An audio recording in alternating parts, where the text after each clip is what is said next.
Mesdames et messieurs, bonsoir et bienvenue dans votre émission Semaine Po. Aujourd'hui, sur ce plateau, Dr Faya Milimouno. Docteur, bonsoir.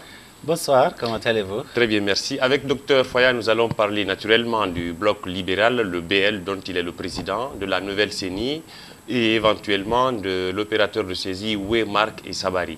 Docteur, encore une fois, bonsoir. C'est un plaisir d'être Merci d'être sur ce plateau. Merci. Alors, la toute première question que je vais vous poser, est-ce que vous pouvez nous parler sommairement du BL?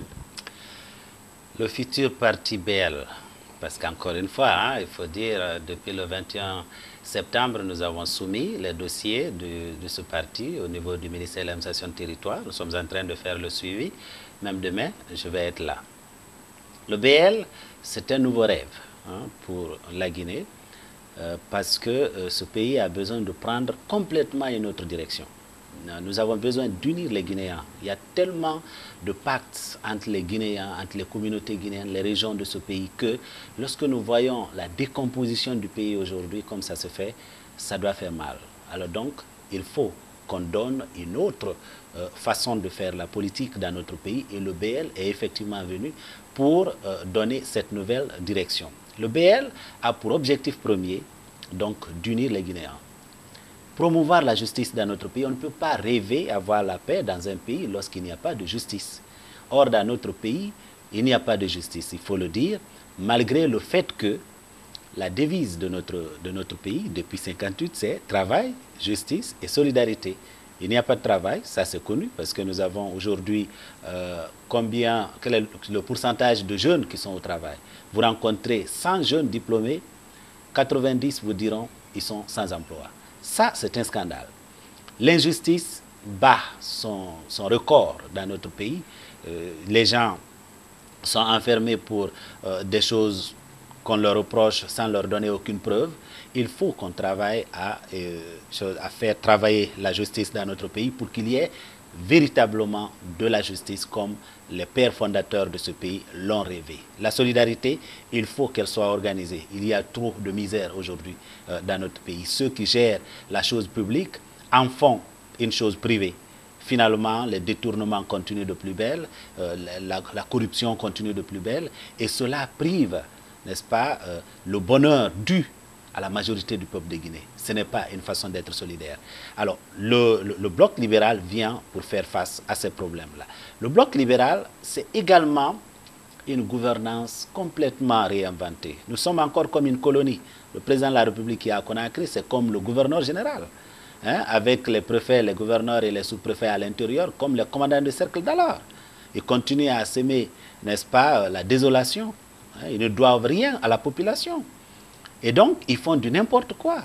Ils n'ont de compte à rendre qu'au président de la République. Il faut que cette situation-là s'arrête. Et toutes les questions doivent être sur la table. Il faut qu'on bouscule les tabous dans notre pays. Aujourd'hui, quand vous questionnez la réalité politique, on dit que vous êtes subversif.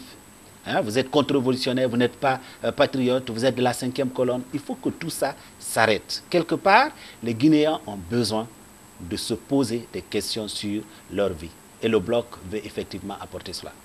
Docteur Faya Milimouno, bon nombre d'observateurs vous connaissent. Vous l'aviez dit tout à l'heure, votre parti n'est pas encore agréé. Mais aujourd'hui, pourquoi avoir choisi de créer un parti politique alors que vous étiez déjà très bien connu au niveau de l'ADP et du collectif? Bon, l'ADP et le collectif, ce sont deux entités qui comprennent des partis politiques. J'étais dans la NGR, c'est pourquoi, en tant que représentant de la NGR, j'ai appartenu à l'ADP au collectif. Aujourd'hui, je participe à certaines activités de l'ADP et du collectif, juste par solidarité. Mais n'étant pas affilié à un parti politique, je ne devais pas être là. Ceci est extrêmement important. Mais ce qui est important, le fait qu'on ait décidé de créer un parti politique, avec d'autres compatriotes qui sont ici, à l'extérieur comme à l'intérieur du pays. Il faut voir le téléphone, n'est-ce pas, virtuel que nous avons mis en place. Ça ne cesse de sonner. Les Guinéens qui veulent en savoir plus, est-ce que nous avons obtenu l'agrément, est-ce que nous avons déjà un siège, est-ce que nous pouvons passer pour s'enregistrer? Cela montre qu'il y a une majorité silencieuse dans ce pays qui a été longtemps abusée, qui a été longtemps tenu à l'écart de la chose publique. Il faut qu'il y ait un parti politique, n'est-ce pas, dont cette majorité se sente proche, qui soit l'incarnation des aspirations de cette majorité-là. Aujourd'hui, lorsque vous discutez sur le terrain politique, il suffit que quelqu'un vous dise le nom, les gens ont tendance à vous affecter à un parti. Si vous êtes Konaté, on dit vous êtes du RPG, n'est-ce pas? Ça ne devait pas être ça.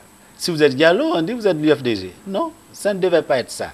Nous devons construire la nation guinéenne. Ceci est extrêmement important et c'est ce qui nous a amené, avec d'autres compatriotes, à penser qu'il fallait proposer une alternative. Je reviens un peu en arrière, Dr Fayamino. Quelles sont les raisons qui vous ont poussé à quitter la NGR? Bon, ces raisons-là, nous les avons dites déjà suffisamment.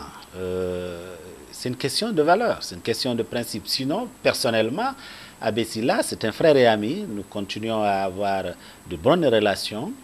Mais sur le plan des idées, sur le plan des valeurs, des principes que nous avons décidé nous-mêmes de promouvoir, il y avait quelque peu une distance qu'on commençait à prendre vis-à-vis de ces valeurs.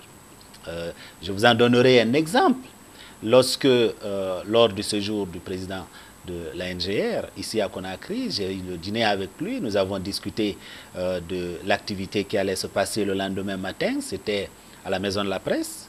Il n'a jamais été question qu'on pouvait signer un chèque en blanc pour travailler avec un président dont son sport de prédilection est la division des Guinéens, son support de prédilection est l'assassinat des Guinéens, etc., etc. Il fallait que ça soit discuté au sein des instances du parti, qu'on s'entende avant de signer un chèque en blanc. Parce que ce sont des valeurs et des principes qui nous guident. Nous ne pouvons pas décider de nous allier à quelqu'un qui fait exactement le contraire de ce pourquoi vous vous battez. Voilà ce qui a été en fait l'une des raisons principales de ce que j'ai considéré être la NGR m'a abandonné et non moi j'ai quitté la NGR. Ça c'est tout à fait différent. Bon, revenons un peu sur les raisons de la création du BL. On sait que vous avez eu assez de propositions de la part du collectif et de l'ADP de venir appartenir à l'un des deux blocs, mais vous ne l'aviez pas fait. Vous avez choisi de créer votre propre parti. Pourquoi? En fait, l'ADP, l'ADP et le collectif ne sont pas des partis politiques, donc ne pouvaient pas me faire d'offres. Il y a par contre des partis politiques appartenant à l'ADP, appartenant au collectif, qui m'avaient effectivement fait l'offre. Écoutez, à partir du moment où, le 27 avril 2012, nous avons rendu démission de la NGR, il y a eu beaucoup de compatriotes déjà là-bas à Washington qui sont venus autour de moi et qui ont commencé à discuter avec moi. Avec le développement de la technique et la technologie, j'ai eu beaucoup de conférences avec des Guinéens qui étaient un peu partout à travers l'Amérique du Nord pour me donner leur point de vue. Il faut que nous fassions la politique autrement dans notre pays. Il faut que le politicien dans notre pays soit l'incarnation des aspirations du peuple. Et pour en être un, il faut être à l'écoute, il faut être proche de la population. Alors, je me suis prêté donc à ce jeu. J'ai entendu beaucoup de propositions de la part, n'est-ce pas, des compatriotes qui n'ont pas de parti politique, mais ne sont pas des moindres non plus, parce que c'est des patriotes qui aiment ce pays, qui veulent que ce pays aille de l'avant. Alors, je suis arrivé en Europe, où je me suis arrêté. J'ai également écouté des compatriotes. Je suis allé en Angola, j'ai écouté des compatriotes. Quand je suis revenu à Conakry, il y avait certains jeunes qui avaient adhéré à la NGR. Je prends le cas de la Ligue des jeunes de la NGR, par exemple. C'est des jeunes qui ont décidé en groupe d'aller à la NGR à travers les rencontres fréquentes que nous avions ensemble. J'étais à Washington quand j'ai appelé certains d'entre eux pour leur dire « Je vous dois des explications et quand je serai à Conakry, nous aurons une rencontre. » Quand je suis revenu, j'ai eu près de 70 rencontres et je continue jusqu'à présent à rencontrer des Guinéens. N'est-ce pas? 50, 100 personnes dans une cour, on s'assoit pendant 2 heures, 3 heures, on parle, on se pose des questions mutuellement et on essaie de répondre. Les Guinéens doivent se poser des questions. Les bonnes réponses, certes, n'existent pas, mais si nous nous posons de bonnes questions, nous pouvons faire avancer ce pays. Voilà la démarche avec le travail fait par le comité de réflexion que nous avons cru devoir mettre en place. Voilà un ensemble de choses qu'on a pris en compte. pour prendre cette décision. Il est vrai qu'il y avait des propositions qui nous étaient faites. Et, croyez-moi, nous avons travaillé étroitement avec tous les partis politiques, toutes les personnes qui nous ont tendu la main. Nous sommes revenus à tous ces partis politiques, à toutes ces personnalités, pour leur dire, sur le terrain de la lutte pour des valeurs, nous serons ensemble. Si je comprends bien, docteur, toutes ces propositions qui vous ont été faites ne vous ont pas vraiment plu.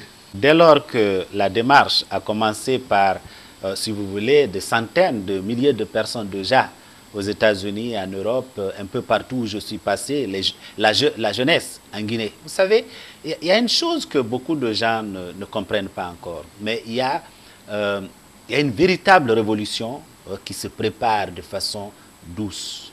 Parce que la jeunesse guinéenne est désabusée. La jeunesse guinéenne est déçue.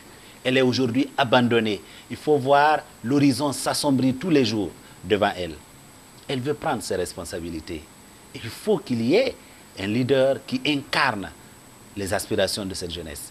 Voilà ce à quoi il fallait, à mon avis, prêter attention. Alors, après donc avoir rencontré nombreux groupes de jeunes, de femmes, n'est-ce pas, de vieillards également. Parce que, croyez-le ou non, il y a beaucoup de gens qui appartiennent à des partis politiques, mais qui ne pensent pas que la manière dont nous sommes en train de faire la politique aujourd'hui soit la meilleure.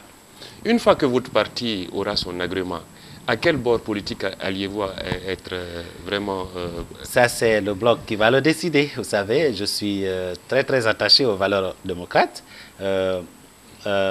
Lorsque le bloc libéral sera agréé, les différents organes, les différentes instances du parti vont se retrouver pour décider à quel bord nous allons appartenir. Pour l'instant, il faut simplement observer ce que nous faisons tous les jours. N'est-ce pas? En tant qu'individu, là je dis cela à mon nom personnel, non, au nom du BL.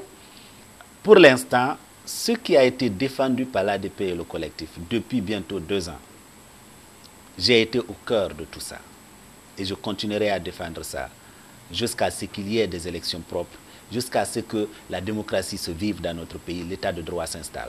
Docteur, est-ce qu'en créant un nouveau parti politique, cela ne vous met pas un peu en désaccord avec vos collègues de l'ADP et du collectif? Non, pas du tout. Nous continuons à travailler d'ailleurs, les mains dans les mains. Ce sont des frères, ce sont des sœurs qui comprennent de quoi il s'agit et qui sont en train, eux aussi, de se chercher. Et nous sommes donc en très bon terme. Il n'y a aucun problème entre les partis de l'ADP et du collectif, croyez-moi. On va parler de la nouvelle CENI qui a été mise en place tout récemment. On sait que c'était l'une des revendications de l'opposition. Elle a été satisfaite notamment par une CENI qui est composée de 25 membres, 10 de l'opposition, 10 de la mouvance, 3 de la société civile et 2 de l'administration. Quel regard portez-vous sur cette nouvelle CENI? Est-ce que vous pensez que toute la confiance peut être apportée à cette CENI pour qu'elle puisse vraiment organiser des élections libres dans ce pays? Disons que la nouvelle CENI sera jugée aux actes. C'est-à-dire que nous n'allons pas préjuger la nouvelle CENI. J'ai par contre beaucoup de choses à dire sur la nouvelle CENI. J'avais personnellement rêvé que la nouvelle CENI reflète les dispositions constitutionnelles et légales de notre pays. Qu'est-ce que la Constitution dit? La structure de 25 commissaires, dont 2 représentant l'administration, 3 la société civile, 10 l'opposition et la mouvance, c'est le résultat d'une négociation entre les partis d'opposition d'alors et le gouvernement du PUP et ses alliés d'alors. En ce moment-là, on n'est pas arrivé à mettre en place une commission nationale, une commission électorale nationale indépendante. Quoi qu'elle porte le nom Commission électorale nationale indépendante, elle n'était pas tout à fait indépendante. Lorsque vous lisez, n'est-ce pas, la loi 013 qui avait créé donc cette CENI, il y avait une disposition qui prévoyait une collaboration entre le ministère de l'administration du territoire et la CENI dans l'organisation des élections. Aujourd'hui, la constitution guinéenne est claire. Seule la CENI est responsable des élections politiques et référendaires en République de Guinée. Pour respecter cette disposition constitutionnelle, il aurait fallu ne pas encore donner un bonus à la mouvance. Parce que si on veut la parité au niveau de la CENI, il n'aurait pas fallu mettre encore 2 représentants de l'administration. Ça saute aux yeux. Vous croyez que 2 personnes qui vont être désignées par Alassane Condé et le président Alpha Condé seront là pour être neutres? Non, ils seront là pour défendre le côté de la mouvance. Donc, il n'y a pas de parité dans cette CENI. Il y a donc 12 de la mouvance, 10 de l'opposition et 3 de la société civile, tel que prévu par la loi 016, la loi organique.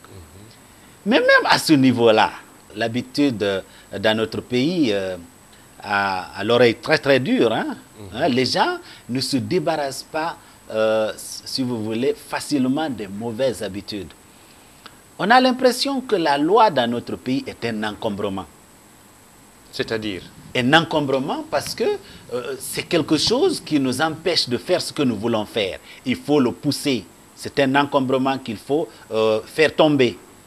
Or, on est république parce que nous respectons les lois. Si nous ne respectons pas les lois, nous sommes exactement comme des animaux de la brousse.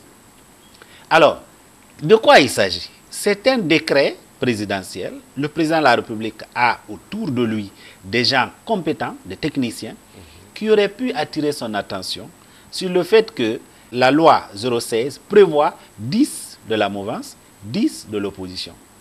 Alors, la CENI que nous avons aujourd'hui compte 9, n'est-ce pas, de l'opposition, 10 de la mouvance avec 2 commissaires comme bonus. Pourquoi 9 de l'opposition? 9 de l'opposition parce que quand l'opposition a déposé sa liste de 10 personnes, on a encore une fois trouvé à dire une contre-vérité, en faisant croire que Bayo, qui était à la CENI, qui a été chef de département de la communication, serait, selon les raisons que les gens ont essayé d'évoquer, ils ont dit qu'il est le leader de son parti. Pour avoir appartenu à l'ancienne CENI, il a fallu qu'il démissionne de poste de président de son parti pour être accepté comme commissaire de l'ancienne CENI. Donc, il y a longtemps que M. Bayo n'est plus leader de son parti. Mais on a trouvé cela comme un argument pour l'écarter et donc pour amputer l'opposition d'un élément. Alors, ceci me fait dire qu'en Guinée, on a l'impression que les gens se trouvent très, très mal à l'aise quand il s'agit de respecter la loi. Et à commencer par le président de la République, parce que c'est lui qui signe ces décrets-là, qui sont une violation de la loi. Donc, la CENI que nous avons aujourd'hui est loin d'être celle demandée par le collectif et l'ADP. On sait que le 12e membre des représentants de l'opposition fait partie du parti de Jean-Marie Doré. Mais ce parti-là, il est de l'opposition, je crois. Non. L'UPG n'est pas de l'opposition et je crois qu'il faut quand même reconnaître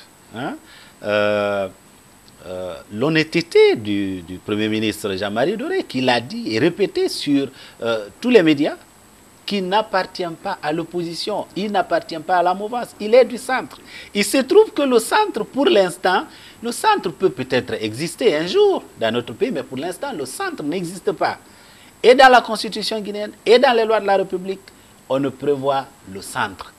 Mais s'il a choisi d'être au centre, c'est son droit le plus absolu. Et il est honnête en le faisant.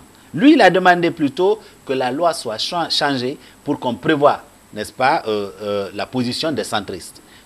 Puisqu'il n'a pas pu obtenir cela, il n'a pas réclamé qu'on mette un de ses représentants à la CENI.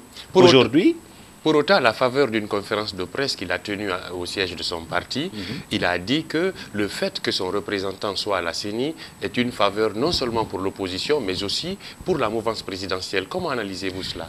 Ce n'est pas une faveur que l'opposition cherche, et je ne crois pas que la mouvance cherche une faveur non plus.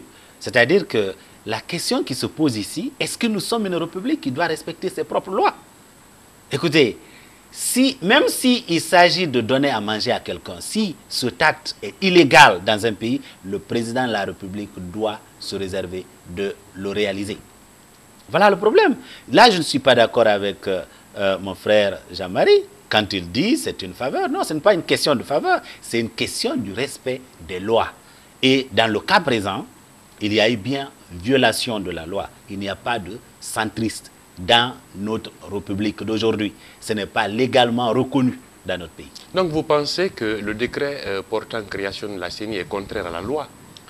Dans sa disposition nommant un représentant du centre qui n'existe pas au regard de la loi, n'est-ce pas, le décret comporte, n'est-ce pas, des faiblesses majeures. Et c'est ce qui explique d'ailleurs le fait que l'ADP et le collectif ont choisi de déposer une requête à la Cour suprême pour l'annulation de cette disposition du décret. Donc vous pensez que cette nouvelle CENI qui a été mise en place ne peut pas répondre aux exigences de l'opposition quant à l'organisation des élections libres et crédibles en Guinée? Il faut dire des choses telles qu'elles sont. Ce n'est pas faire faveur à l'opposition, c'est juste respecter les lois. Il ne faut pas que les gens pensent que si on respecte les lois, on fait une faveur à l'opposition. Non. Et c'est là d'ailleurs qu'il y a le problème. Quand j'entends parfois dans les radios, les télévisions, les gens dire « Le président de la République a fait beaucoup de concessions. Montrez-moi une. » Il n'en a fait aucune depuis qu'il est au pouvoir. Mais le fait d'accepter de restructurer la CENI... Non, le fait d'accepter de restructurer la CENI, encore une fois, c'est juste un jeu dans lequel il a embarqué les gens. Je ne jugerai pas si cela était honnête, mais voici comment on opère du côté du RPG et du côté du président de la République. On choisit de quitter la loi, de quitter le terrain de la légalité pour s'installer dans l'illégalité. Et pour que quand l'opposition dit non, monsieur le président, ce que vous faites est illégal, il revient petit à petit vers la légalité et que cela donne l'impression qu'il est en train de céder quelque chose. Il ne cède rien. Vous comprenez? La loi 013 qui était en vigueur en ce moment-là prévoyait qu'il y ait 10 de l'opposition, 10 de la mouvance, 2 de l'administration et 3 de la société civile. On n'était pas dans ce cas de figure. Nous avons demandé qu'on recompose la CENI. On nous dit non, on ne doit pas recomposer la CENI parce que ils sont même allés jusqu'à invoquer une disposition constitutionnelle qui aurait verrouillé le fait qu'on ne touche à la CENI. Non, il n'y a aucune disposition constitutionnelle qui verrouille le fait qu'on ne puisse toucher à la CENI. Comme d'ailleurs cela est arrivé. Ce n'est pas une violation de la loi. Alors donc, le président de la République utilise une stratégie très dangereuse que le peuple de Guinée doit commencer à comprendre maintenant. Laquelle, par exemple? Laquelle, à chaque fois qu'il prend une action, il s'inscrit dans l'illégalité. Et il sait qu'il y a aujourd'hui sur le terrain politique guinéen des gens qui sont très attentifs, qui regardent nos lois et qui exigent que qui que ce soit respecte la loi. Fût-il le président de la République. Et donc, il sait qu'en prenant la décision de poser un acte illégal, l'opposition va réagir, l'opposition va exiger qu'on revienne sur la loi. Alors, le jour qu'il va décider de revenir sur la loi, on va dire, non, il a fait une concession, le président est en train de faire un effort, il ne fait aucun effort. Il est en train de faire du machiavélisme et je crois que c'est dangereux. Ce pays-là est en train de souffrir, ce n'est pas un jeu. La politique n'est pas un jeu. Si c'est un jeu, alors ça commence à en devenir un jeu dangereux parce que les Guinéens n'ont pas à manger, la jeunesse guinéenne n'a pas d'emploi, l'horizon s'assombrit devant le peuple de Guinée. Il ne faut pas que l'on nous sorte un jeu après un autre, des spectacles un après un autre. Il faut aujourd'hui que le président de la République se dise qu'il a des responsabilités vis-à-vis du peuple, qu'il a élu et qu'il doit faire en sorte que les élections soient organisées dans la transparence pour qu'il puisse faire ce qu'il a promis de faire. Il ne faut pas qu'il justifie 5 ans après qu'il n'a pu rien faire parce qu'il n'y a pas eu d'élection, il n'a pas pu accéder à telle ou telle ressource, alors que c'est lui qui est le principal acteur du fait que les élections ne soient pas encore organisées. Il faut le rappeler au peuple de Guinée. Mais du côté de la mouvance, on pense que le blocus vient de l'opposition. Mais bien entendu, la meilleure, c'est-à-dire que les gens d'une certaine catégorie de politiciens, ils pensent que la meilleure défense, c'est l'attaque. Il faut attaquer même quand on ment. Et de cette façon-là, on se protège. Non. Il faut que les Guinéens comprennent qu'en allant vers le second tour des élections en 2010, il y a un accord qui a été signé avec pour témoin la communauté internationale pour que les élections législatives soient organisées dans les 6 mois qui allaient suivre, n'est-ce pas, avec la même CENI présidée par le Malien Sangaré, Dieu seul sait que les membres de l'opposition actuelle n'étaient pas nécessairement très contents avec M. Sangaré, mais cet accord-là a existé et qu'on devait aller avec le même fichier, avec la même CENI. Qui a dénoncé cet accord? C'est le président de la République. C'est lui qui, dès qu'il a prêté serment, il a dit « mais la liste qui m'a élu n'était pas bonne ». Mais il s'empresse pour ajouter « j'ai été bien élu ». Ce sont deux choses qui ne vont pas ensemble. Ou la liste qu'il a élue est bonne, donc son élection est bonne, ou la liste qu'il a élue n'est pas bonne, et donc son élection n'est pas bonne. Alors, nous n'irons pas jusqu'à contester son élection, mais alors qu'il ne conteste pas la liste qu'il a élue. C'est là que tout a commencé. On nous a dit qu'il y a des enfants dans la liste, il y a des fictifs dans la liste, il y a des étrangers. Sans jamais donner la preuve, et on nous amène Waymark dans le jeu, simplement pour en faire un jeu d'ordinateur. Nous disons non. Justement, en parlant de l'opérateur de saisie Waymark et Sabari Technologies, aujourd'hui, l'opposition pense que cet opérateur n'est pas capable ou n'est pas du tout fiable pour revoir le fichier électoral. Non, ça, il faut le dire exactement comme ça se présente. C'est vrai que l'opposition dit, nous n'accepterons pas Waymark, mais c'est des experts indépendants qui ont pointé du doigt toutes les faiblesses de Waymark. Rappelez-vous que les experts du PNUD ont passé en revue les machines de Waymark, ils ont regardé dans leur passé, leur expérience, etc., etc. On a même lu sur Guinée News, n'est-ce pas, beaucoup de cas de fraude associés au nom Waymark, et il n'est apparu nulle part dans le CV de Waymark un contrat de révision de fichier, des choses, comment on appelle ça, de révision d'un fichier électoral biométrique. Ça n'apparaît pas. Donc, ils n'ont aucune compétence en la matière. Leurs machines ne sont pas adaptées à cela.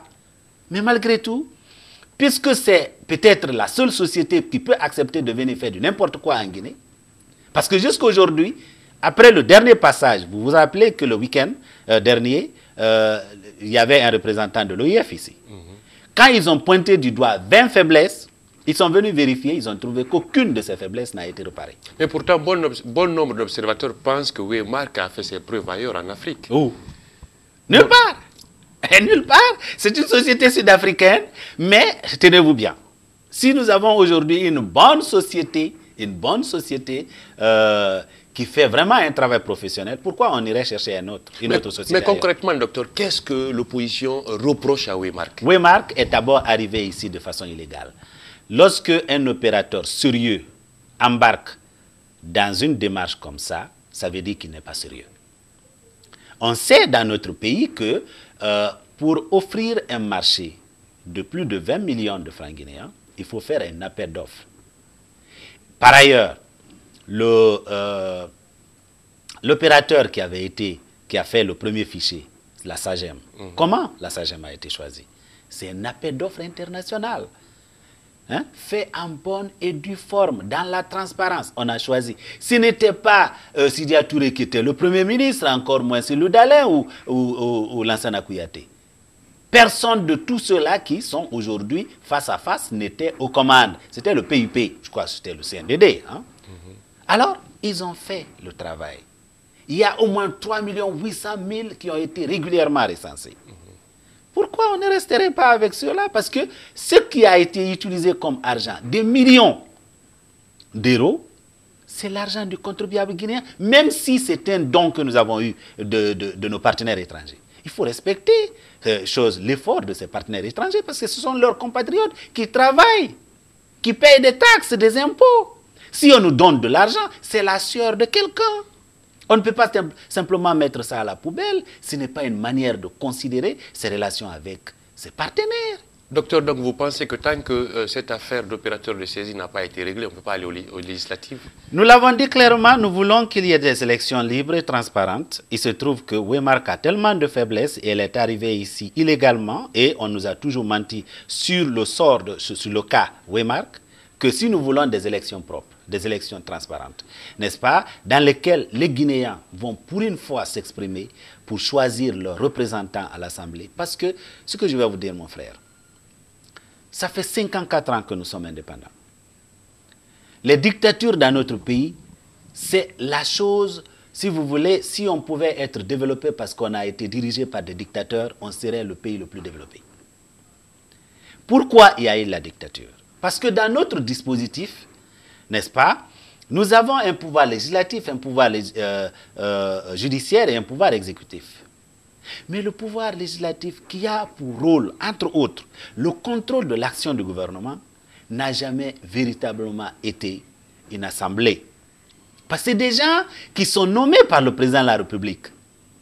Des employés du président qui font sa volonté. Ils ne peuvent pas contrôler l'action du gouvernement. Voilà tous les abus dont le peuple de Guinée a été victime. Si nous voulons que cela change, il faut qu'on envoie au palais du peuple des gens qui sortent véritablement du choix du peuple. Ceux-là seront capables de dire à Monsieur le Président, nous pensons qu'il est dans nos prérogatives de vous interpeller face à telle ou telle action que vous avez posée.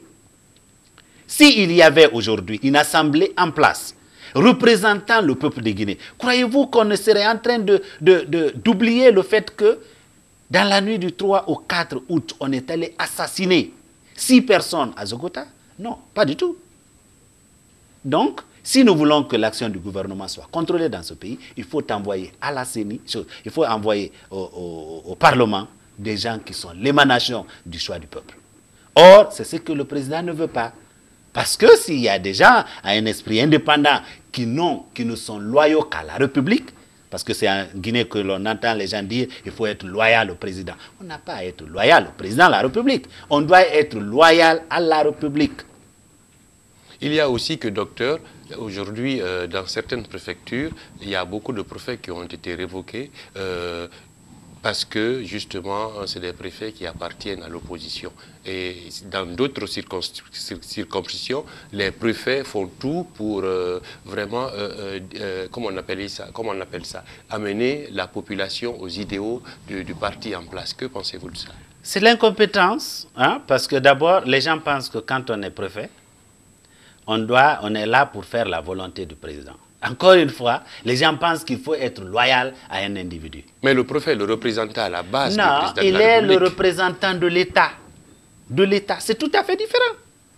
C'est vrai qu'il est nommé par le président de la République, mais même quand il est nommé par le président de la République, il ne peut pas accepter de violer la loi au nom du président de la République. Et c'est ce qui s'est fait. Je vous donne un exemple. Le préfet de Guékédou, un certain colonel, je ne sais même pas comment est son nom, on dirait que c'est un monsieur, la manière dont il est en train de se comporter à Guékédou, un jour, vous ne serez pas surpris d'entendre qu'on l'a chassé de là. Pourquoi? Il est allé à Koundou, une des sous-préfectures, pour dire au président de la CRD d'aller sur les ondes de la radio pour dire il est désormais du RPG Arc-en-Ciel. Sinon, il va le révoquer de ses fonctions. Et il l'a fait, parce que le monsieur ne l'a pas fait. Est-ce que c'est cela le rôle d'un président, d'un préfet ou d'un gouverneur? Voilà l'une des questions, si vous voulez, l'une des raisons qui amène le BL à venir sur l'échiquier politique guinéen. Parce que toutes les questions seront posées, à commencer par la question existentielle même des préfets, des gouverneurs et des sous-préfets. En avons-nous besoin? En tout cas, ce que les préfets, les gouverneurs et les sous-préfets ont le plus imprimé dans la conscience des Guinéens, c'est que c'est des gens qui ne sont là que pour violer la loi, des gens qui ne sont là que pour empocher les budgets préfectoraux, des gens qui ne sont là que pour violer les libertés des citoyens. Alors, il faut mettre ça sur la table. Avons-nous besoin des gouverneurs, des préfets et des sous-préfets? Je crois qu'un élu, si l'abbé élu, comment on appelle ça, un conseil municipal. Ce conseil est capable d'assurer la sécurité des habitants de l'abbé. Et le policier qui doit assurer la sécurité des habitants de l'abbé doit dépendre de la municipalité de l'abbé. Pour que s'il viole le droit d'un citoyen, d'un habitant de l'abbé, il sache que non seulement il sera sanctionné de façon exemplaire, mais il perdra son boulot. Aujourd'hui, on prend des gens ici, on les envoie à l'intérieur, non de compte à rendre à personne au niveau local. Le président de la République les protège. Pour enlever le préfet de Zéro-Corée, celui de Sigiri, il a fallu que les gens tapent sur la table. Vous comprenez? On a pris en otage la délégation de corrompus, de forestiers qu'on avait envoyés à l'intérieur du pays. Quand ils sont allés dire aux parents, eh, vous savez, on a détruit les installations de vallée. D'accord que si cela est vrai, que les gens ont détruit des installations de vallée, on n'est pas d'accord avec eux. Mais on ne peut pas parler d'un bien matériel au moment où nous avons 6 cadavres. C'est là que les populations de Zéro Corée les ont pris en otage. C'est seulement à la suite de ça qu'on a enlevé le préfet de Zéro Corée. Est-ce qu'on doit mettre des citoyens les uns au-dessus d'autres? Mais on a parlé de faute lourde. Hein? Faute lourde. Bien entendu, il y a eu 6 morts. 6 morts. Et je crois qu'il y avait des ministres qui ont contribué à faire cette faute lourde. Rappelez-vous que l'ancien ministre des Affaires étrangères, l'actuel ministre de la Santé, non seulement avait démenti qu'il n'y avait pas eu de mort à Zogota, mais il a même essayé d'influencer les sages de Zéro Corée en leur demandant de l'aider à effacer les traces à Zogota. Ça, c'est indigne. C'est indigne d'un dirigeant. Mais bon, dans notre pays, on peut se permettre tout. Voilà la raison pour laquelle le BL s'annonce sur le terrain politique, parce que tout ça, nous voulons voir ça derrière nous. Nous voulons que la dignité humaine soit, vaille que vaille, préservée. Nous voulons que le bien-être du Guinéen soit le seul agenda du gouvernement. Docteur, on va parler maintenant de l'insécurité qui grandit à Conakry comme à l'intérieur du pays. Notamment, on a assisté à des cas d'assassinat tout récemment de la directrice nationale du Trésor, je pense. Et il y a aussi d'autres cas qui ont été vraiment enregistrés ces derniers temps. Que pensez-vous? Quelle est la cause de cette insécurité selon vous? Quand vous évoquez ces assassinats, ça me fait très mal. Très mal. Et c'est encore l'occasion, si vous voulez, que me soit donné de dire mes condoléances à la famille Boiro. Et par ricochet à tout le peuple de Guinée, parce que tout le peuple de Guinée s'est senti choqué. Aujourd'hui, les gens vont au lit avec la peur dans le ventre. Personne n'est à l'abri. On parle d'insécurité. Quand on parle de la sécurité dans un pays, la première question qu'il faut se poser, on parle de la sécurité, c'est face à une menace, n'est-ce pas? Quelle est la nature de la menace dont notre pays fait face aujourd'hui? La menace n'est pas nécessairement à nos frontières. La menace, ça ne nous vient pas d'ailleurs. Elle est à nous. C'est-à-dire? À nous parce que, je viens de vous dire que 9 enfants sur 10 qui sortent de nos écoles sont abandonnés. 9 enfants sur 10. Les parents n'ont pas d'emploi décent, sécurisé. La pauvreté est galopante. Vous comprenez? Et on nous implante une administration qui a tout, sauf une administration républicaine. Pas de compétences, rien. La menace est en notre sein aujourd'hui.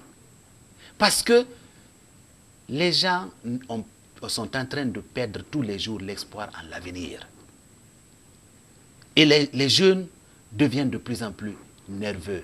Ils n'ont pas d'occupation digne de cela. Parce qu'il n'y a pas d'emploi. Il y a aujourd'hui plus de départements ministériels chargés de l'emploi qu'il y a d'emplois créés. Docteur, vous pensez que c'est l'État qui ne prend pas ses responsabilités? L'État ne prend pas ses responsabilités, je crois, et ça je le dis en toute sincérité à Monsieur le Président, qu'au lieu d'utiliser aujourd'hui 80% de nos hommes chargés de la sécurité pour écouter les appels de Cellou Dalein, de Sidya Touré, de Faya Milimono, de Lansana Kouyaté, il faut les mettre dans les rues, dans les quartiers pour sécuriser les populations. Comprenez? C'est une question de choix. La priorité du gouvernement et du président de la République semble être ailleurs. Nous avons besoin de voir des actes. Ça, on n'a pas besoin de PPTE pour ça. Il s'agit d'avoir une vision et d'avoir, n'est-ce pas, un amour pour ce pays, pour prendre des dispositions et empêcher que les Guinéens continuent d'être tués comme des mouches. Mais vous savez quand même que les forces de sécurité ont besoin d'un minimum de formation pour assurer la sécurité dans ce pays-là. Bien entendu, on peut les former, il y a l'argent pour ça. Mais puisqu'on est en train de jeter l'argent par la fenêtre, vous avez suivi des scandales de milliards qui se volatilisent. Le président de la République, en complicité avec le ministre des Mines, ils ont pris 150 millions du gouvernement angolais. Qu'est-ce qu'ils ont fait avec? 25 millions ont été pris avec un homme d'affaires sud-africain pour nos mines. Qu'est-ce qu'ils ont fait avec ça? 700 millions, ils ont pris avec Rio Tinto. Qu'est-ce qu'ils ont fait avec ça? On a le matériel de la SAGEM ici, qu'on peut utiliser pour la révision de notre fichier électoral. Le président est allé dépenser 16 millions d'euros en Afrique du Sud pour nous amener des machines ici qui ne sont pas choses convenables. Vous comprenez? Tout ça, c'est une question de priorité. Et je crois que le président de la République doit revoir ses priorités. Mais tout récemment, le ministre de la Sécurité a annoncé un certain nombre de mesures pour lutter contre cette insécurité. Vous savez, on doit arrêter des promesses pour agir. Tout ça, c'est des promesses. On va faire ceci, on va faire cela. Faites-le. Nous voulons le voir. Nous avons besoin des gens qui travaillent pour le peuple, non les gens qui passent leur temps à promettre des choses au peuple. J'ai suivi le ministre de la Sécurité. J'en avais réellement, j'en étais déçu. Vous comprenez? Ces mesures-là dont il parle, c'est ce qu'on a toujours entendu. C'est recyclé tous les jours. Prenez le discours du ministre de la Sécurité au temps de Lansana Conté, vous verrez qu'il a dit les mêmes choses. Au temps de Dadis, il a dit la même chose. Au temps de Sekouba, il a dit les mêmes choses. Et au temps de Alpha, il dit les mêmes choses.